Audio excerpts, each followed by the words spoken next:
Hello விவர்ஸர்களுக்கு வணக்கம். இப்போ வந்து டிடிஇ அனிமல் அந்த ஆப்பில் இப்போ ஒரு ப்ராடக்ட் லான்ச் ஆகிருக்கு. ஸோ அந்த ஆஃபர் வந்து யூஸ் பண்ணலாமா வேணாமான்னு தான் பார்க்குறோம்.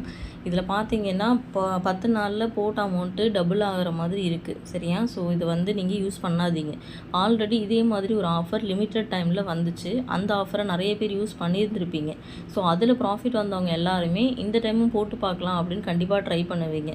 டீம் லீடர்ஸ் வச்சுருக்கிறவங்க, ப்ராப்பராக இருக்கிறவங்க, உங்கள் சுப்பீரியருக்கு தெரிஞ்சதுன்னா அவங்க உங்கள்கிட்ட சொல்லியிருப்பாங்க வேண்டான்ட்டு. பட் இண்டிவிஜுவல் மெம்பர்ஸாக நீங்கள் இருந்தீங்க, உங்களுக்கு ஃப்ரெண்டு லிங்க் கொடுத்து அவங்களுக்கும் எக்ஸ்பீரியன்ஸ் இல்லாமல் இருந்துச்சுன்னா நீங்கள் கண்டிப்பாக வந்து இந்த ஆஃபரை எடுக்கிறதுக்கு நிறைய சான்ஸ் இருக்குது. ஸோ அதனால தான் சொல்கிறேன், இந்த ஆஃபர் வந்து யூஸ் பண்ணாதீங்க. ஏன் அப்படின்னா நேற்று போட்ட ப்ராடக்ட் பார்த்தீங்கன்னா 14 நாளில் ரெக்கவர் பண்ணுற மாதிரி இருக்குது. ஸோ ஆப் வந்து க்ளோசிங் ஸ்டேஜுக்கு வந்துருச்சு. ஓகேவா? ஸோ இதுக்கப்புறம் பார்த்தீங்கன்னா 12 நாள், 10 நாள், ஒரு வாரம் அந்த இதில் வந்து ரெக்கவர் பண்ணுற மாதிரி ப்ராடக்ட்டை போட்டு க்ளோஸ் பண்ணிடுவாங்க. இதில் என்ன பிரச்சனைனா அந்த ஆஃபர் அந்த போடுறது எந்த பீரியட் இன்டர்வல்ஸில் போடுவாங்கன்னு தெரியாது. அதாவது எத்தனை நாளுக்கு ஒரு தடவை அந்த ஆஃபரை போடுவாங்க, ஒரு 10 நாளுக்குள்ளே அந்த ஆஃபரை போட்டு முடிச்சிருவாங்களா, இல்லை ஒரு வாரத்தில் அந்த ஆஃபரை போட்டு க்ளோஸ் பண்ணிடுவாங்களா, அது வந்து நமக்கு தெரியாது. 100% ஷுவராக அது சொல்ல முடியாது.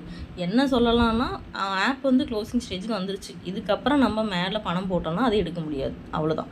ஸோ அதனால் இது வரைக்கும் நீங்கள் போட்டு ப்ராஃபிட் வந்துட்டுருக்குன்னா அதோட விட்ராவல் எவ்வளோ நாள் வருதோ அதோட எடுத்துகிட்டு ஆப் போட்டு வெளியில் வந்துடுங்க.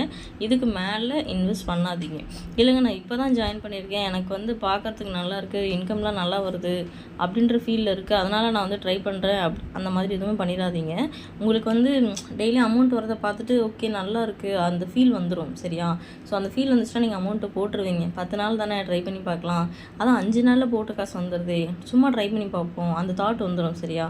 ஸோ அதனால் போடாதீங்க. அதுவும் இல்லாமல் இன்றைக்கி மட்டும் ஜாயின் பண்ணுறவங்களுக்கு எக்ஸ்ட்ராவாக இன்விடேஷன் போனஸ் 200 கொடுக்குறாங்க. ஏற்கனவே இதில் இன்விடேஷன் போனஸ் 200, இப்போது எக்ஸ்ட்ரா இன்விடேஷன் போனஸ் 200, அப்போது 400 பாருங்கள். இதில் மினிமம் ப்ராடக்ட்டே வந்துட்டு 500 தான் இருக்குது, 500 தான் இருக்குது. அதில் 400 இன்விடேஷன் போனஸ்க்கே வருதுன்னா அப்போ பாருங்கள், இதுவே வந்து கொஞ்சம் சரியில்லை. ஓகேவா? ஸோ அதனால தான் சொல்கிறேன், இந்த ஆஃபர் வந்து யாருமே வந்து யூஸ் பண்ணாதீங்க. ஆல்ரெடி ப்ராஃபிட்டில் இருக்கிறவங்க ப்ராஃபிட்டோட வெளியில் வந்துடுங்க. இதுக்கப்புறம் இந்த ஆப்பை யூஸ் பண்ணாதீங்க. டிஸ்கிரிப்ஷனில் என்னோடய வாட்ஸ்அப் குரூப்போட லிங்க் இருக்கும். உங்களுக்கு இந்த மாதிரி லாங் டேர்ம் ஆப்பு புதுசாக ஜாயின் பண்ணணும், நியூ ஆப்ஸ் பற்றி தெரிஞ்சுக்கணும் அப்படின்னு நினச்சிங்கன்னா லிங்க் கிளிக் பண்ணி குரூப்பில் ஜாயின் பண்ணிக்கோங்க. 7800 அப்படின்ற அந்த நம்பர், அந்த அட்மின் நம்பருக்கு மட்டும் மெசேஜ் பண்ணுங்கள். ஸோ தேங்க்யூ ஃபார் வாட்சிங். Take care.